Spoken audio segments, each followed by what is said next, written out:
Noémie du Front Vert du Cégep Garneau et aujourd'hui, je vais aller poser des questions aux étudiants et étudiantes du Cégep pour savoir en fait leur point de vue sur la politique et ses effets sur l'environnement.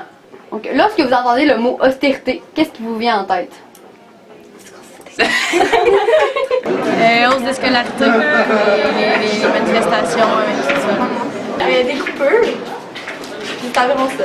Du monde du cégep qui proteste. Donc, lorsque tu entends le mot austérité, qu'est-ce qui te vient en tête? Des coupures gouvernementales dans les services sociaux. Des coupures, en fait, le gouvernement, bien sûr, qui fait des coupures dans plusieurs services qui, moi, me semblent essentiels. Carré rouge. Selon toi, quel domaine est le plus touché par les mesures d'austérité? L'éducation. D'après moi, ça serait la santé puis l'éducation, c'est sûr. Mettons l'histoire, il y a comme un département d'histoire, il y a quelqu'un qui aide vraiment beaucoup. Ils veulent couper ses postes. L'éducation. L'éducation, la santé, c'est les deux principales. De ce que j'ai vu dans l'actualité présentement, il y a la médecine, beaucoup touché, l'éducation aussi. L'ensemble des domaines,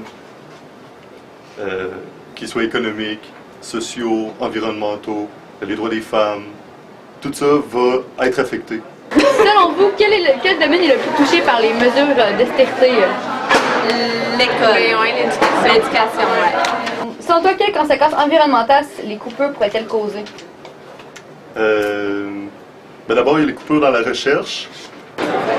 Je sais pas précisément, mais c'est sûr que ça va avoir des conséquences. Selon toi, quelles conséquences environnementales l'austérité peut avoir? Je pense qu'on essaie de désinvestir dans les services publics, fait que ça peut être les transports publics qui sont généralement vraiment bons pour l'environnement. Mais vraiment que si on se préoccupe moins de l'environnement, il va y avoir des plus grandes conséquences plus tard.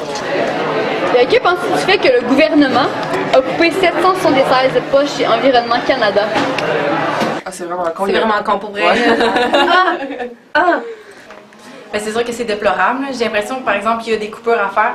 Puis c'est sûr que l'environnement devrait être une priorité, mais je veux dire, la santé aussi, l'éducation aussi. Puis C'est inacceptable. Non, pour vrai, il faut faire quelque chose, là. Ça peut pas rester comme ça. Quelle importance accordes-tu à l'environnement sur une échelle de 1 à 10? 8, 9. 9.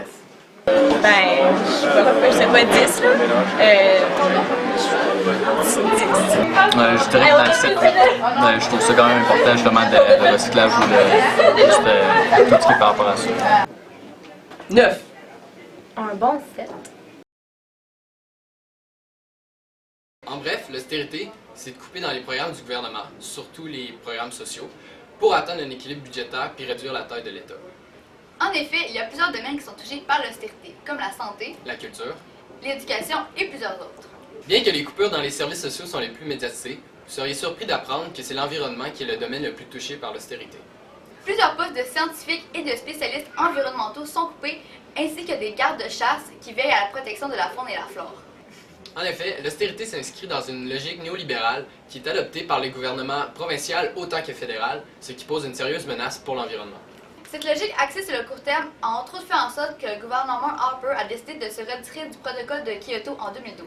Pendant ce temps, les gouvernements font des investissements majeurs dans des projets destructeurs de l'environnement comme les sables bitumineux, la cimenterie Port-Daniel et le Plan Nord. Alors que les gouvernements sont séduits par l'austérité, plusieurs solutions sont envisageables pour éviter le recul social. Par exemple, augmenter le nombre de paliers d'imposition, Réduire les subventions aux entreprises investir dans les énergies vertes et rétablir la taxe sur le capital. et plusieurs autres.